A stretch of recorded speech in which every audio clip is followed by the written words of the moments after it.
Amadeus 91.1, Buenos Aires, Argentina.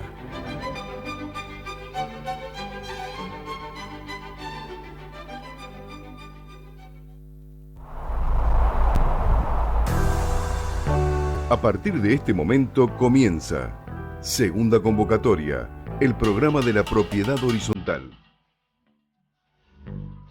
Ideado y realizado por el Foro de Abogados de la Propiedad Horizontal.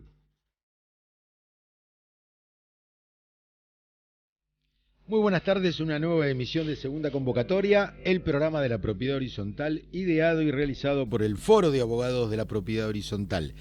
Como siempre, aquí en vivo los miércoles de 19 a 20 horas por FM Radio Amadeus 91.1, hoy ya 15 de noviembre del año 2023, en nuestro capítulo 128 en la tercera temporada de Segunda Convocatoria.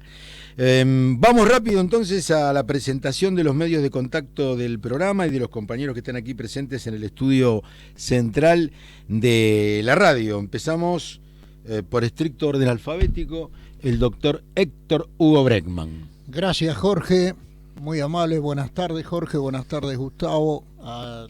Y también a Ricardo, manos mágicas, sin quien no podríamos realizar este programa. El saludo también para los colegas y amigos ausentes en el día de hoy, para Sebastián Areitio y Hugo Milione, y por supuesto a la amable audiencia que va a tener que tolerarnos una hora más. Adelante. Muy bien, 19.08, 26 grados 4 ya hay temperatura de primavera-verano, ¿no es cierto? ¿Qué Así le parece, es. doctor Gustavo Griffi? No, estoy medio preocupado porque el doctor expolió mi presencia. Me saludó antes de que me presentara, pero bueno, no importa. Corresponde que lo salude, está usted al lado mío. El doctor siempre espolea todo. La flauta. Bueno, vamos con los medios de contacto. Por favor. Del programa, primero con las líneas directas 4300-0114, el 50-3198-01 y el WhatsApp para cualquier consulta que quisieran efectuar para la segunda parte del programa, el 11 23 95 1992.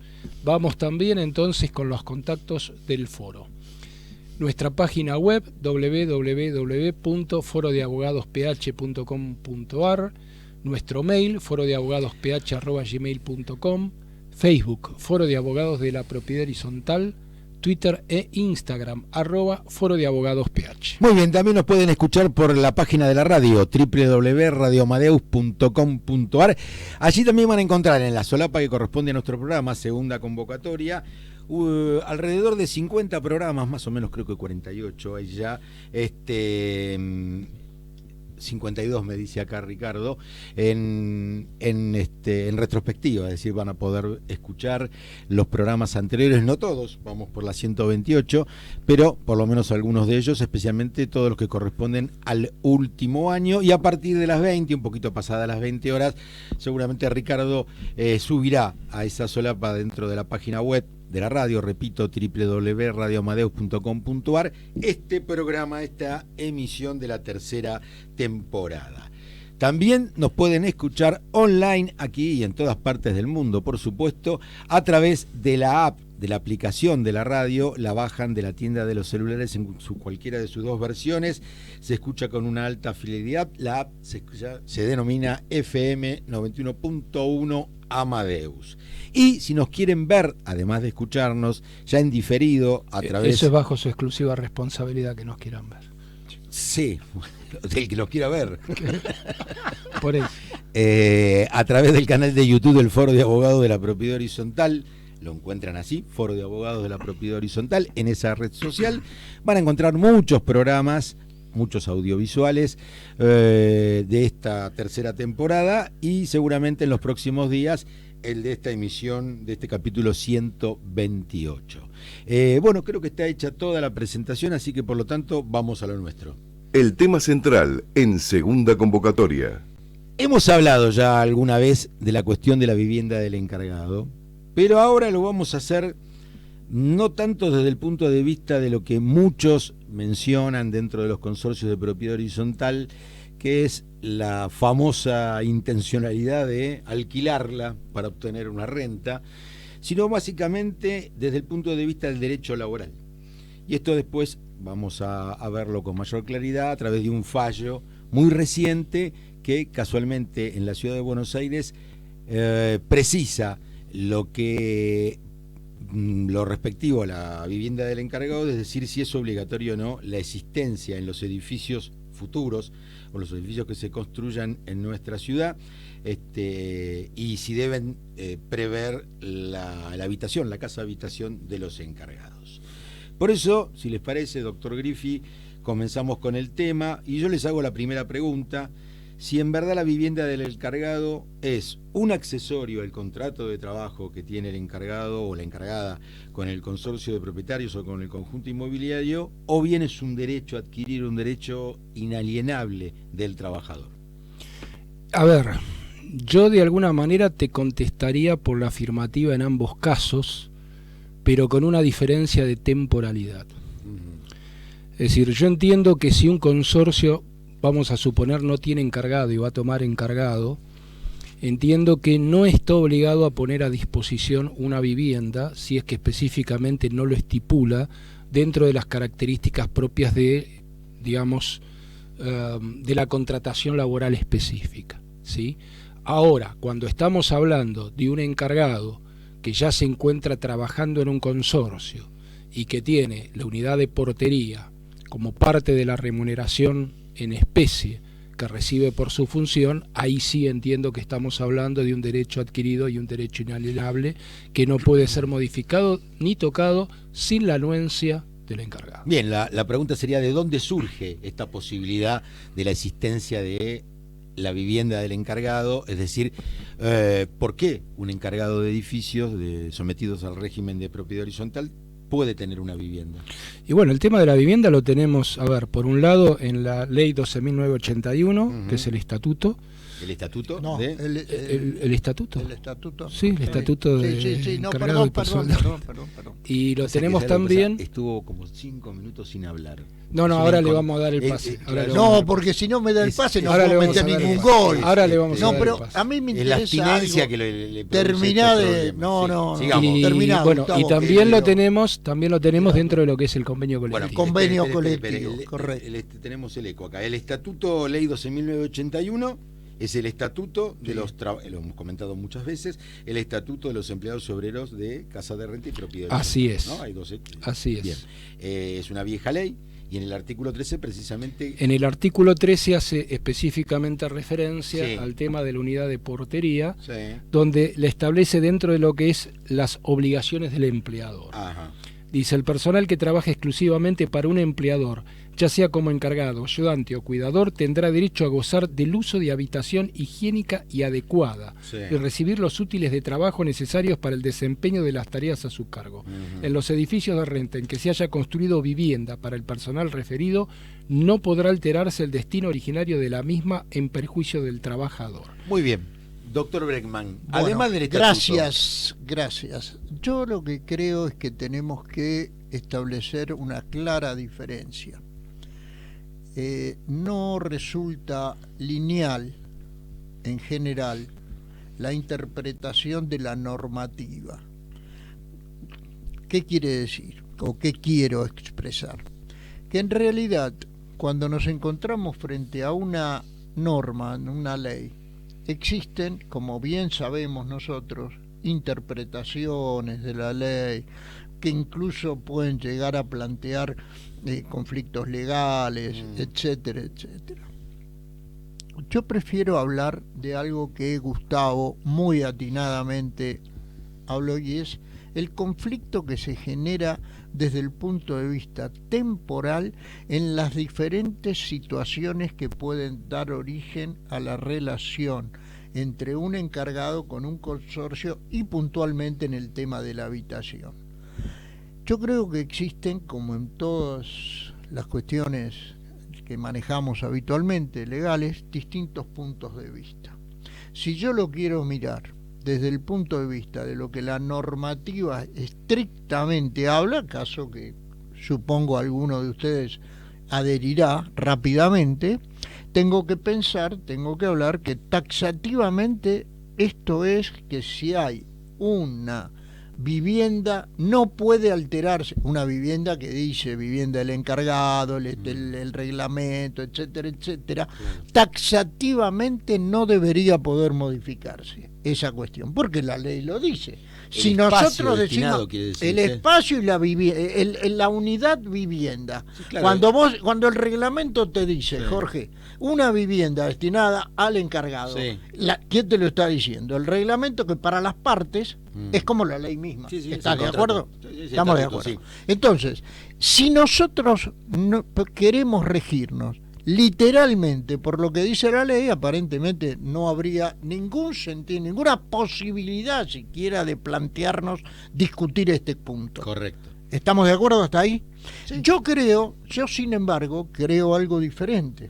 Bueno. Que este es un punto que con el tiempo merece, y se genera, de hecho lo sabemos todos nosotros, que hay consorcios que toman la decisión de prescindir del encargado, de las funciones de tener un encargado permanente, y trabajan. Pueden hacerlo. Pueden hacerlo. Si pueden hacerlo, entonces yo voy a preguntar algo.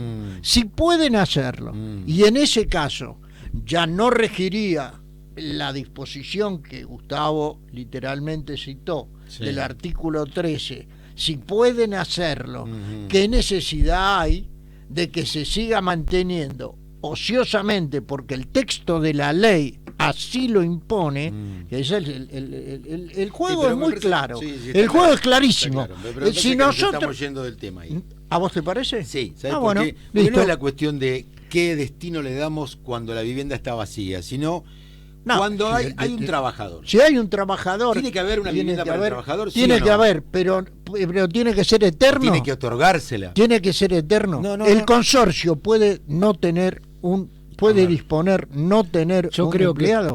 Yo creo que acá claro, esa es la pregunta. Y eso está claro. Bueno, yo creo vamos para aclarecer un poco más que a nosotros mismos. A la audiencia, obviamente. Básicamente. A la audiencia.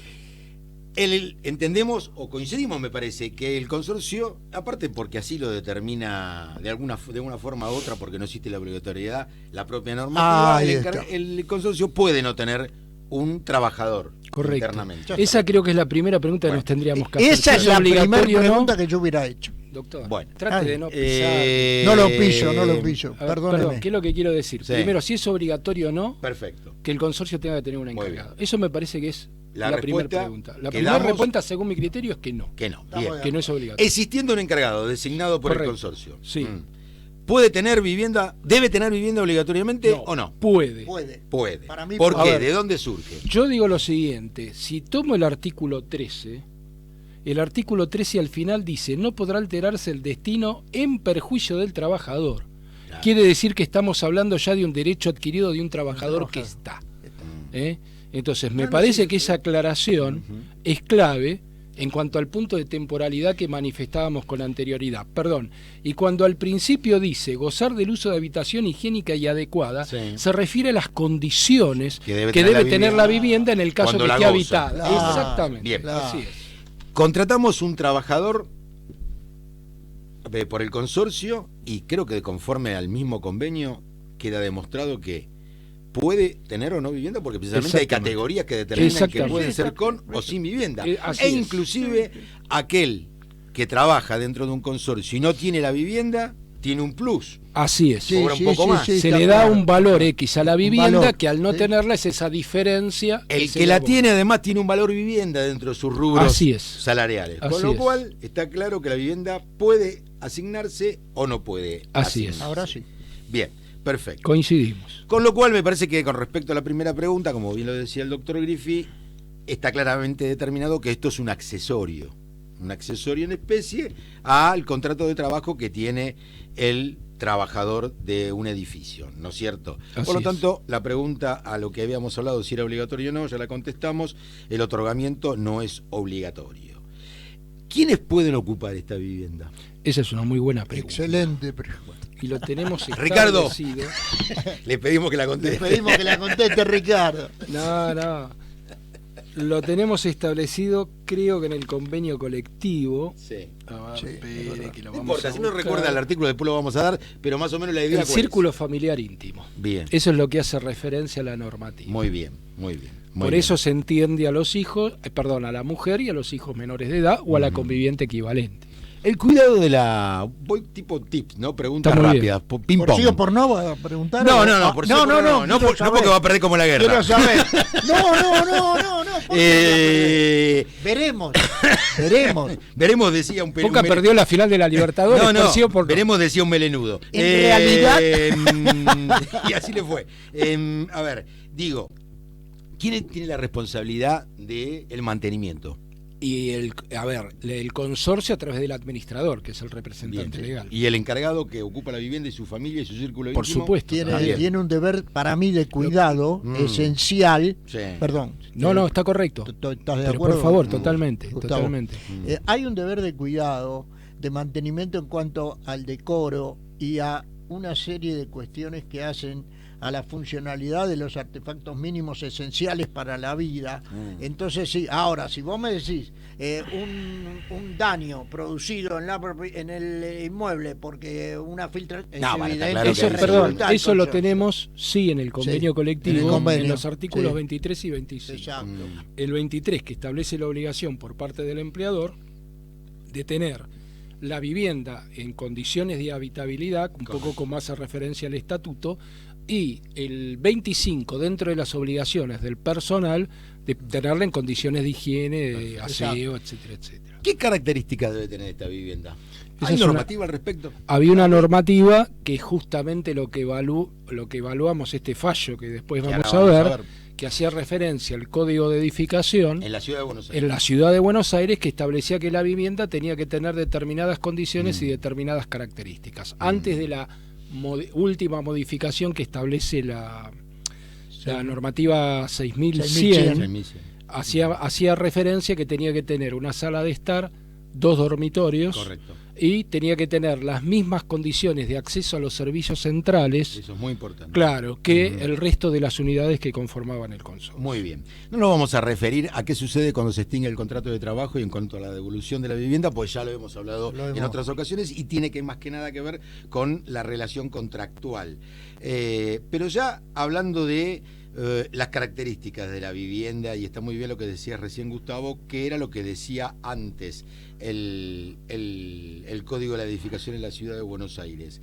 ¿Qué pasa ahora en la ciudad de Buenos Aires a partir de la ley 6.000? Y hay una modificación. Perdón, Sí, adelante. perdón, Gus. Adelante. Adelante, doctor. Correcto, la modificación. ¿Para qué lo trajimos? La Si no lo vamos a modificación. dejar hablar, ¿para qué? Ahora, Gánense la dieta, pues, ahora si no- sí, ahora estamos. Bueno, no, el nuevo Código de Edificación de la Ciudad de Buenos Aires, que es el número de ley que ha citado correctamente Gustavo, excluye la obligatoriedad de una vivienda con destino para el encargado. Ajá. Es decir, si antes era obligatorio que existiese esa unidad con ese fin determinado, Sí. actualmente está excluido O en sea la que nueva no es normativa. aunque Por lo tenga tanto, más de 4 pisos, más de 800 metros cuadrados de superficie el eso era edificio, antes, eso ocurría antes. aunque haya estimado más de tanta Jorge. cantidad de vivienda, Ah, no importa. Ya, O de unidades. si no hay una unidad, no hay una infracción. Ajá. En este momento, Sí. según mi literal interpretación. Sí. Adelante. No, está usted. ¿Estaba usted? No, No. está ¿Y claro. qué pasó? Ya ¿Y qué terminé. pasó? Usted siempre se queja. ¿Qué pasó? Si la hago ¿Qué pasó? extensa. Boga, no, como es? Palo boca, porque boga, boga porque. palo porque boga, Esto es palo muy porque no simple, boga. Esto es muy simple. Esto es muy simple. ¿Qué pasó? Jorge. ¿Qué pasó cuando salió la ley?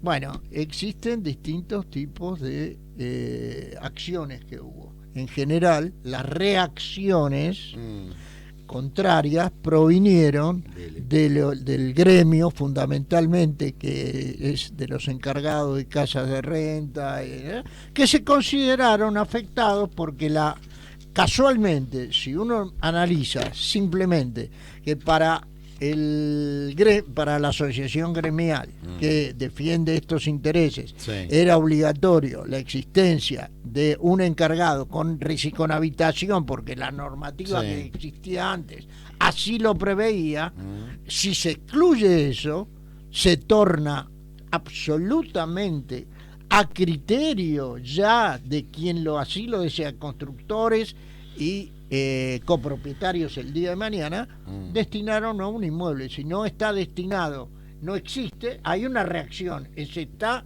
para algunos, anticipo mi opinión contraria a este criterio,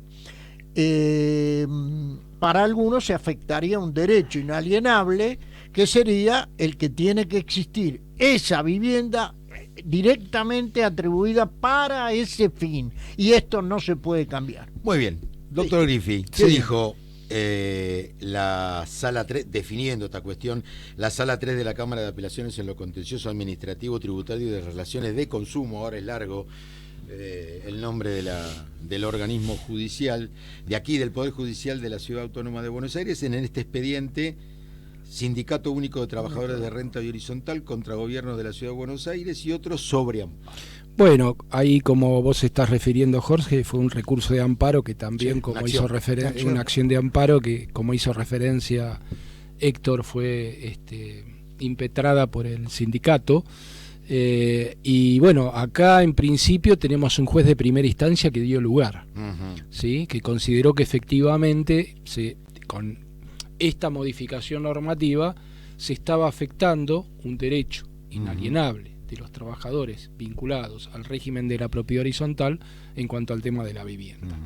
Esto, como estamos haciendo referencia, fue tratado por la Sala 3, y en la Sala 3, digamos, hubo fallo dividido, no hubo un fallo uniforme, pero es muy interesante dentro del fallo un poco lo que es el predictamen de Fiscalía, Claro. en cuanto a los argumentos, considerando y evaluando en realidad que correspondía el rechazo de la acción, haciendo referencia a que la normativa que se cuestionaba, por un lado, era una normativa de orden local, y que en realidad toda la referencia normativa, como la que estuvimos analizando hasta ahora, no establecía la obligatoriedad de una vivienda.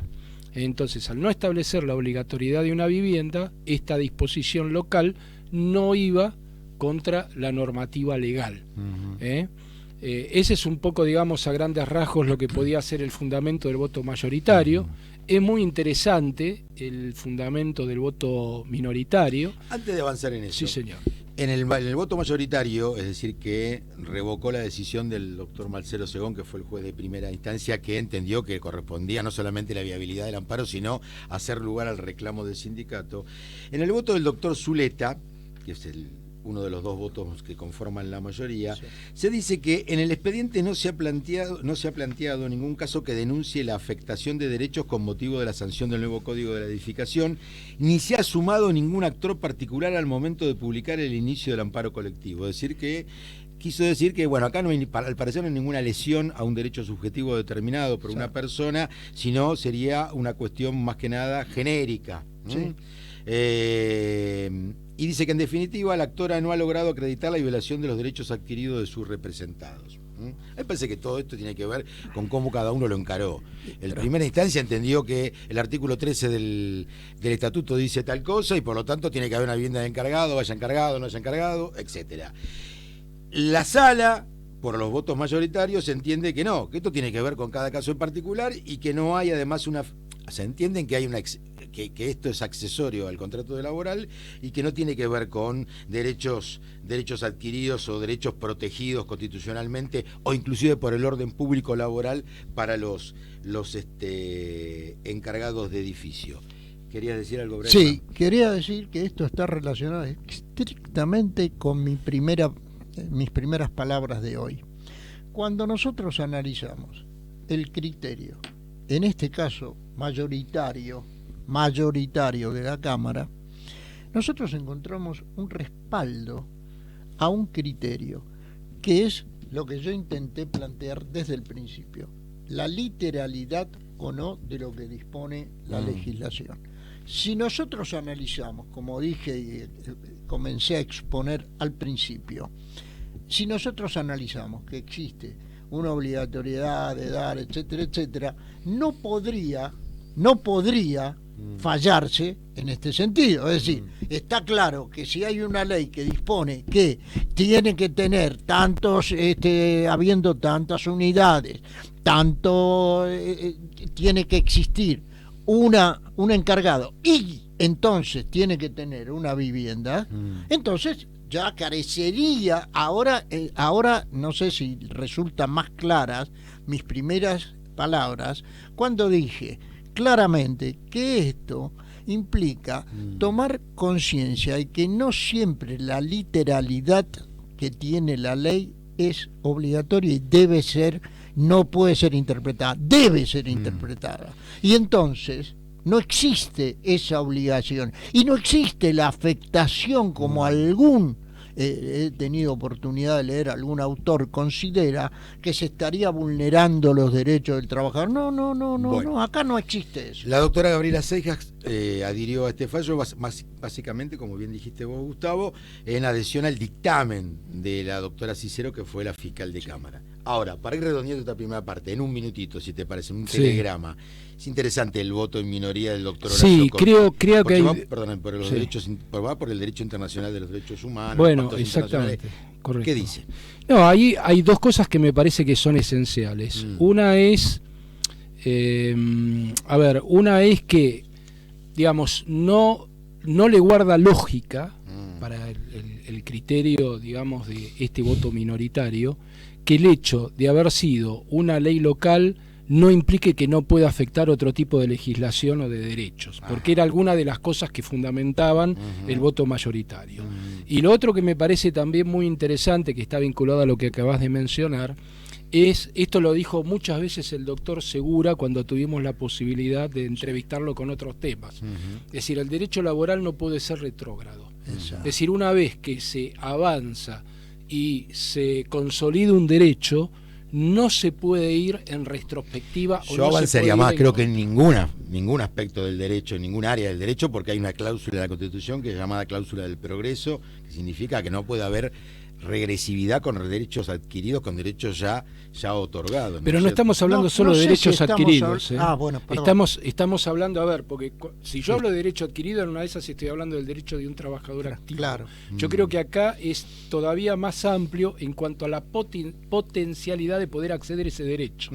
Claro. Es decir, estamos hablando de la potencialidad del acceso a la vivienda, no solo del trabajador que está activo. Claro, por eso ahí es donde me parece el doctor que Corti hace varias veces referencia a los pactos internacionales, en especial al Pacto de Derechos Económicos, Sociales y Culturales. Para resumir de las Naciones Unidas del año 1966. 60 y pico. Para resumir eso, dice: a raíz de la situación descripta, considero que se debe decidir en el sentido más favorable la subsistencia y conservación de la vivienda digna y la protección integral de la familia, tal como fue planteada por el legislador mediante la ley 2428, local, ¿no es cierto?, en sentido coincidente con el artículo 14 bis de la Constitución Nacional.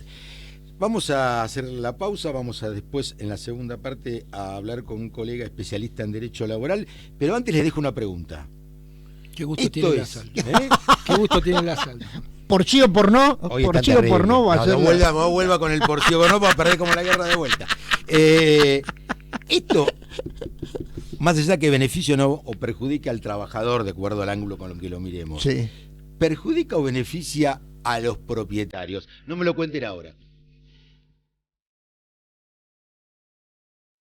Foro de Abogados de la Propiedad Horizontal. Soluciones jurídicas para consorcios, conjuntos y desarrollos inmobiliarios. www.forodeabogadosph.com.ar. Correo electrónico forodeabogadosph@gmail.com. En Facebook, Foro de Abogados de la Propiedad Horizontal. En Twitter, @forodeabogadosph.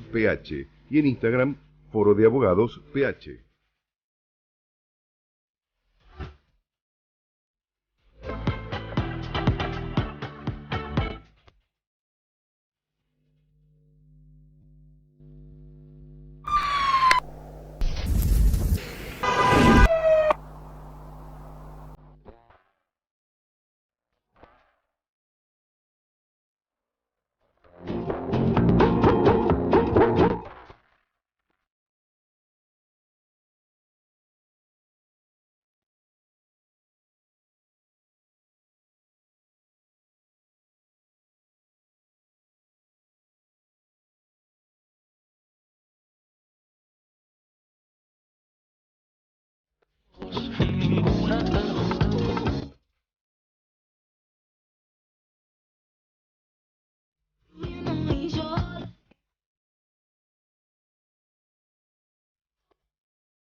Muy bien, seguimos aquí en Segunda Convocatoria, el programa de la propiedad horizontal, ideado y realizado por el Foro de Abogados de la Propiedad Horizontal. ¿Qué escuchamos?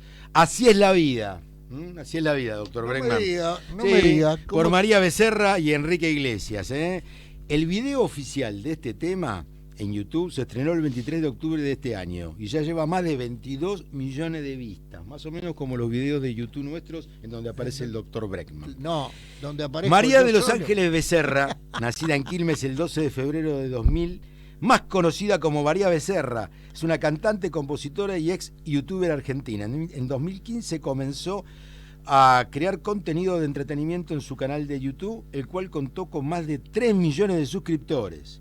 Con ello logró ganar varios premios y protagonizar una obra de teatro. Asimismo, Becerra fue nombrada como una de las 10 youtubers más influyentes de la Argentina, según Hill and Knowlton en 2018. ¿Según quién? Hill. H-I-L-L. Enrique Miguel Iglesias Preisler, lo conocen, ¿no? Sí.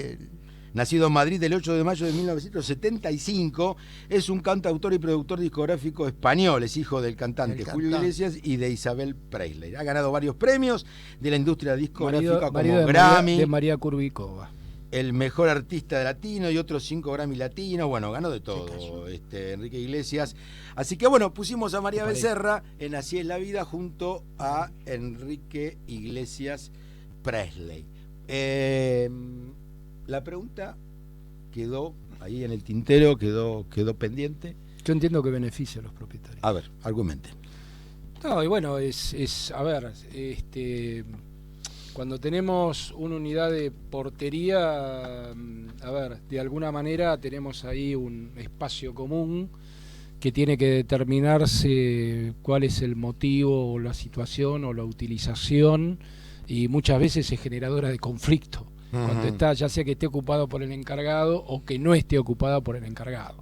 Entonces me parece que al no tener la obligatoriedad de tener ese espacio común, de alguna manera me parece que es más sencillo para la convivencia de los propietarios. En un segundo, doctor Bregman. Facilita la convivencia desde el momento en que otorga amplia libertad a los propietarios, que son los que usted preguntó, si eran beneficiados, de poder determinar según su propia decisión, conveniencia momentánea. Estamos hablando de la construcción de un edificio.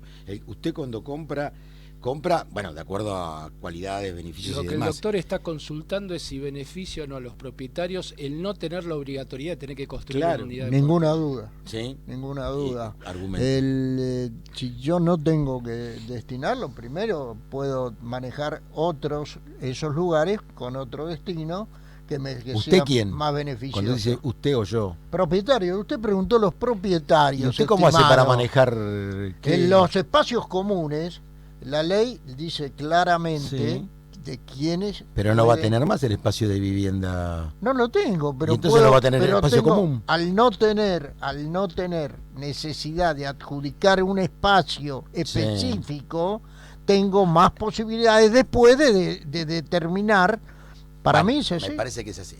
Eso es una de las críticas que se planteaban. Ya sé que es una de las críticas. No entiende esto, me parece. A ver, yo no comprendo. Si usted no tiene el espacio de vivienda del encargado, lo tenga ocupado, no importa, que es un espacio común, eso lo determinan los reglamentos, Sí. Y el inciso acá precisamente del 2056 así permite determinarlo. Va a tener mayor cantidad de espacios destinados a unidades funcionales, es decir, al aprovechamiento del constructor, del desarrollador, no de los propietarios. Entonces ahí me parece que hay una crítica con respecto a esto. ¿Quién paga las expensas? Perdón, ¿Quién paga las expensas? Le sacamos partes comunes a los propietarios y el desarrollador tiene mayor capacidad de desarrollo. Ahora, desde el punto de vista de las expensas, me dice, no se ría. ¿Y cómo no me voy a reír si me criticaste?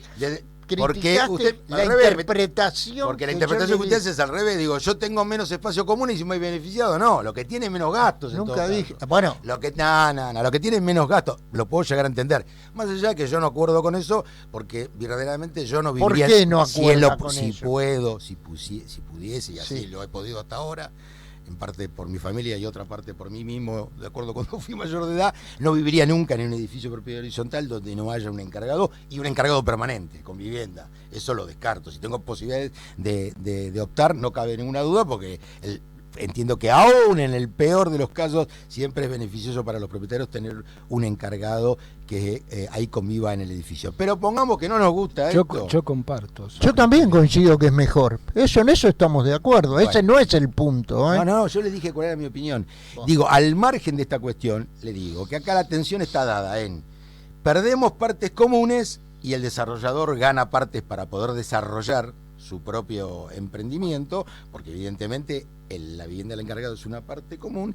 Por el otro lado, el argumento de los que quieren que esto es beneficioso, tenemos menos gastos comunes porque tenemos una vivienda que no va a estar ociosa, en el caso que esté ociosa, o en el caso que esté ocupada, no tendremos que tener un encargado. Pero el desarrollador, yo no sé si el argumento es tan lineal, Jorge.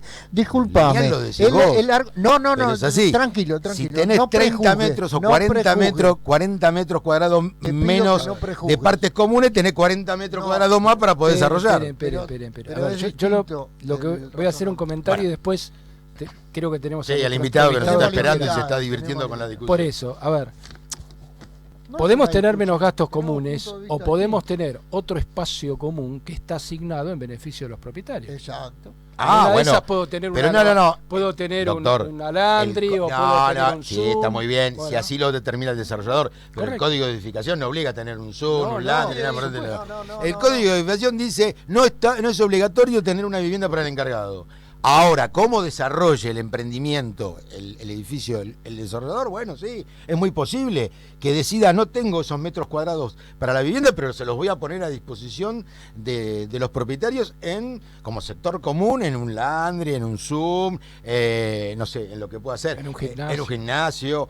Que hay que ver si alcanza, ¿no? Porque la relación no da. Pero bueno, eso sí, eso es una posibilidad, pero no está obligado a hacerlo. Tampoco está obligado a destinarlo a vivienda del encargado. Con lo cual, ahí está esa tensión. Igual, a ver, voy a decir una pequeña cosa está y el después... doctor ahí Por eso, esperando, vamos rápido con el doctor pobre que nos está esperando. Sí. Pero a ver, ojo que también no tenemos obligatoriedad de portería, pero sí tenemos obligatoriedad de tener vestuario y baño. Entonces me gustaría ver, por eso me gustaría ver cómo solucionamos eso.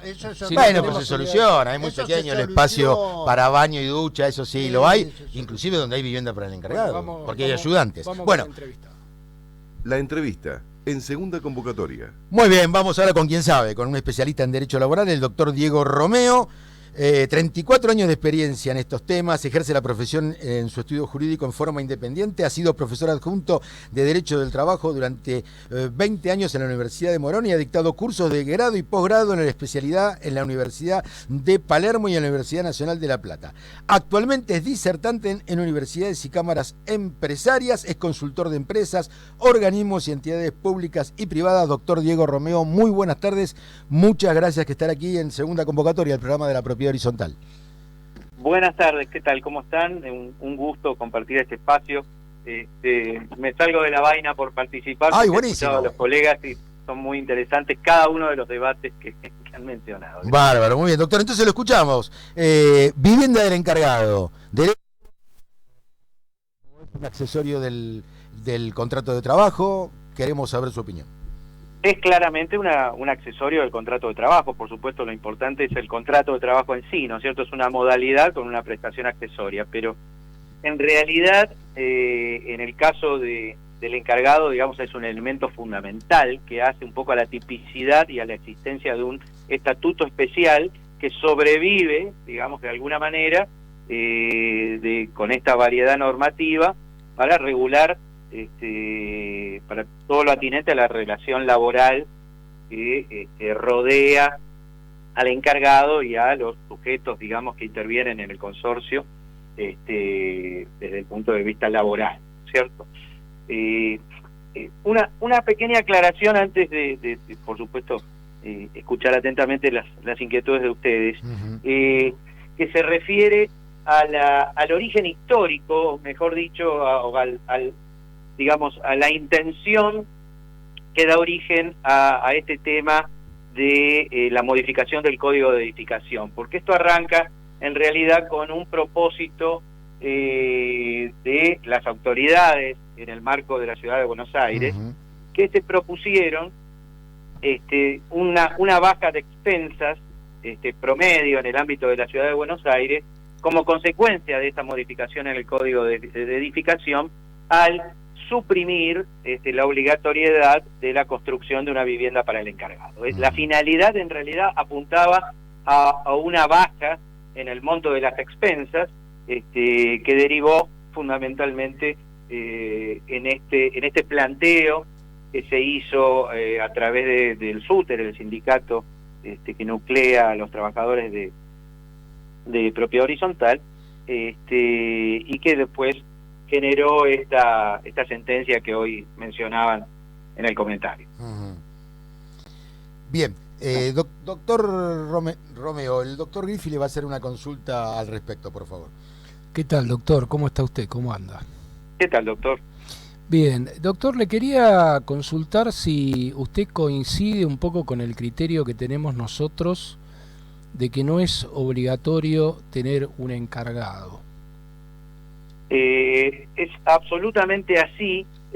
Lo que sucede es que hay cuestiones que inclusive ha abordado el fallo, este fallo que estamos comentando, que es de la Cámara de Apelaciones en lo contencioso administrativo tributario y relaciones de consumo, la Sala Tercera, que se ha pronunciado, digamos, decidiendo no aceptar el planteo del SUTER, digamos, que consideraba que esta supresión en el Código de Edificación afectaba o menoscababa el derecho de los trabajadores de edificios a la vivienda, digamos, que pueden tener en determinados casos, ¿no es cierto? Porque hay que decir también que no todo encargado de edificio, digamos, tiene derecho a la vivienda. Eso también hay que decirlo, ¿no es cierto? Sino que el Código de Edificación anterior, el derogado por la ley de la ciudad 6100, antes estipulaba una determinada categoría de edificios con determinada cantidad de pisos y metros cuadrados y demás, que hoy ya no rige, que establecía que en ese caso sí debían construir una vivienda para los encargados, ¿no es cierto? Eso se dejó sin efecto con esta nueva normativa y hoy la conclusión es que hoy no hay obligación de construir una vivienda para el encargado, y de hecho el fallo lo que dice, ahondando y extendiendo un poco en la interpretación, avanzando inclusive en normativa de fondo, en mi criterio, ha dicho que los edificios que cuentan con una vivienda para encargado podrían optar por no contratar un encargado permanente con vivienda y en determinados casos inclusive prescindir completamente del encargado, ¿no es cierto? Lo cual es una frase un tanto aventurada en un fallo, digamos, en el cual no se aborda la legislación de fondo, porque el primer tema que se discutió inclusive largamente en este amparo que introdujo el SUTER en el año 2019, ¿no es cierto? Y que después, que fue aceptado en primera instancia y que después la Cámara lo revocara, era si verdaderamente este Código de Edificación establecía una suerte de derecho a ciertos trabajadores a la vivienda, lo cual la Cámara ha entendido que no es así, que no es así, que el Código de Edificación simplemente era eso, un código de edificación que establecía determinadas condiciones constructivas, pero que esta norma de carácter local, ¿no es cierto?, no implicaba o no establecía, ni ahondaba, ni trataba, ni podía tratar, digamos, aspectos que son propios de la normativa laboral, claro, que están en la legislación de fondo y que no hacen a un código constructivo, digamos, en definitiva, como es el Código de Edificación, tanto el anterior como el nuevo, ¿no es cierto? La diferencia es que el nuevo suprime esta obligación de construir una vivienda para el encargado con determinada finalidad, digamos, ¿no es cierto? Pero lo cierto es que la primera conclusión de la Cámara es que esta no es una normativa que asigna un derecho a la vivienda, ni tampoco podría hacerlo, digamos, sino que menciona simplemente que antes había que construir una vivienda para el encargado en determinadas condiciones y ahora esto ya ni siquiera es obligatorio, ¿no es cierto? Con lo cual el debate de alguna manera se torna abstracto, Claro. Porque el derecho de los trabajadores a la vivienda proviene de otra normativa que no es el Código de Edificación, ¿no es cierto? Sí, Este es uno de los temas y una de las importantes conclusiones que surgen de este fallo. Es decir, que de alguna manera el fallo coincide o afirma que un encargado, que un edificio, aún teniendo un espacio con destino a vivienda del encargado, podría no contratar ese encargado, ¿no es cierto? Y podría eventualmente contratar, como tantas veces sucede actualmente por reducción de costos, una empresa de limpieza y demás, con lo cual también el doctor Griffith antes había dicho algo muy muy importante, por lo menos desde el punto de vista laboral, que es el hecho de que la vivienda que pudiese existir en determinado edificio, dice el estatuto de la ley 12981, no podrá alterarse el destino originario de la misma en perjuicio del trabajador. Claro. Eso es muy importante, porque como toda normativa laboral fija pisos legales o mínimos que no pueden ser atravesados en perjuicio del trabajador, ¿no es cierto? Pero eso no significa que se pueda mejorar o aumentar un beneficio digamos, como destinatario del trabajador, y eso no estaría vedando la prohibición legal, digamos, ¿no es cierto? O sea, no alterar el objeto del destino originario de la vivienda no significa necesariamente que el trabajador deba vivir en esa vivienda. Claro. Hasta podría pactarse, hay algunos autores que así lo entienden, hasta podría pactarse mediante un acuerdo consensuado algún tipo de resarcimiento y la persona podría vivir en otro lado, por X circunstancia, porque su familia tiene determinadas condiciones, o simplemente porque esto es juzgado como más beneficioso para ese encargado. Claro. ¿No es cierto? Doctor, en tren conjetural o hipotético, usted es especialista en la materia y por supuesto conoce cuál es el temperamento por lo general de las salas de la Cámara Nacional de Apelaciones del Trabajo.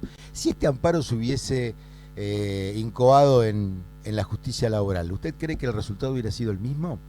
Absolutamente no. Y intuyo un poco el motivo de la pregunta.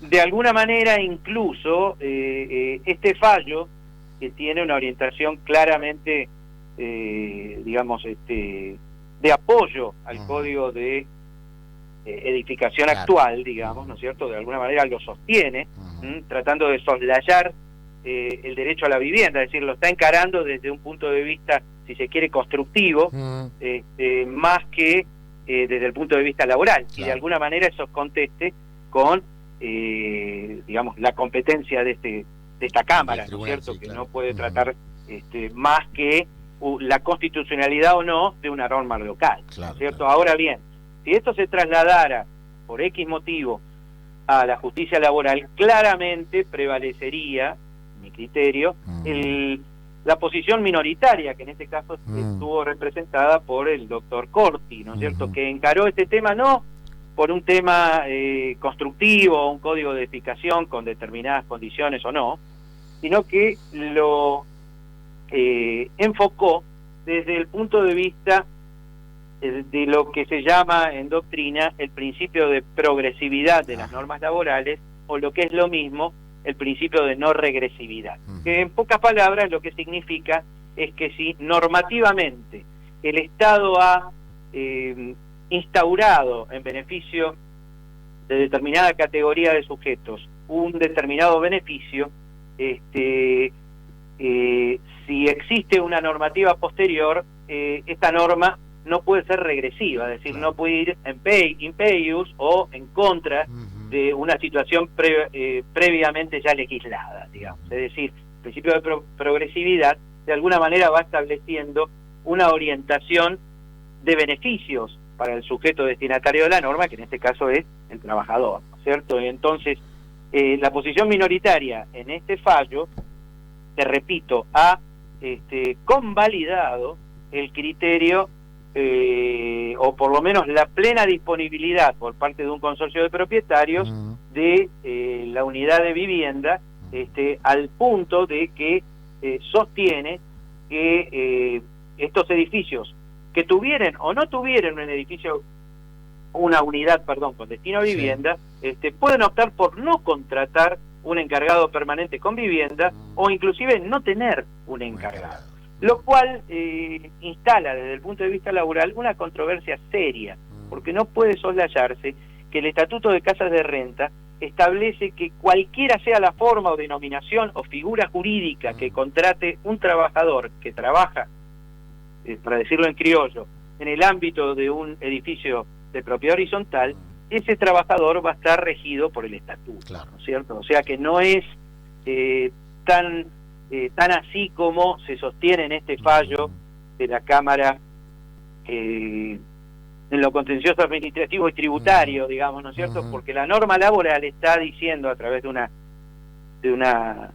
norma antifraude, digamos, está diciendo, no me importa si esto es una empresa de limpieza, una empresa de seguridad, una consultora, un monotributista o lo que fuere, este trabajador que trabaja en este ámbito, no importa quién lo contrate, digamos, va a estar regido por la norma laboral, sujeto a los derechos y obligaciones que son propios del estatuto y también del convenio colectivo, ¿no es cierto? Lo cual,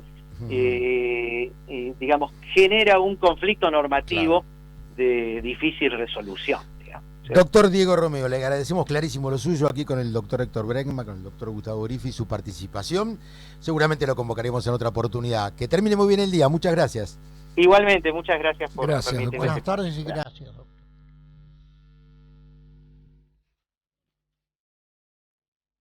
Foro de Abogados de la Propiedad Horizontal. Soluciones jurídicas para consorcios, conjuntos y desarrollos inmobiliarios. www.forodeabogadosph.com.ar. Correo electrónico forodeabogadosph@gmail.com. En Facebook, Foro de Abogados de la Propiedad Horizontal. En Twitter, @Foro de Abogados PH. Y en Instagram, Foro de Abogados PH. Nos vamos, 20:01. Saludos, Gustavo. Bueno, un saludo grande a los oyentes. Un gusto de estar acá.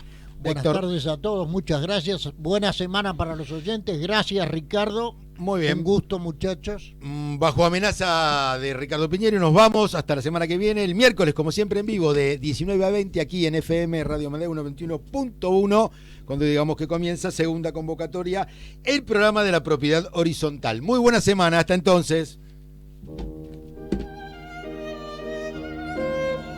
Desde la ciudad de Buenos Aires, República Argentina, transmite Amadeus 91.1.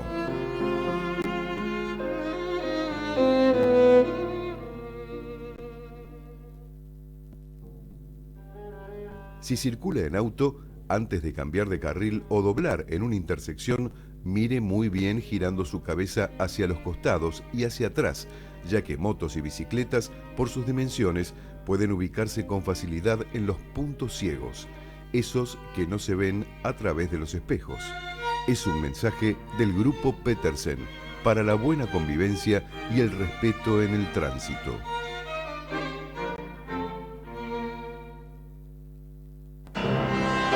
Casa Baldwin. Más de 4 décadas de asesoramiento profesional en la compra y venta de pianos.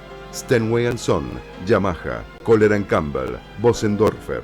La mayor exposición de pianos de cola verticales, digitales y todo tipo de instrumento musical. Visítenos en Paraná 913 Capital, teléfono 4811-0319 o en nuestra página de Facebook, Baldwin Pianos.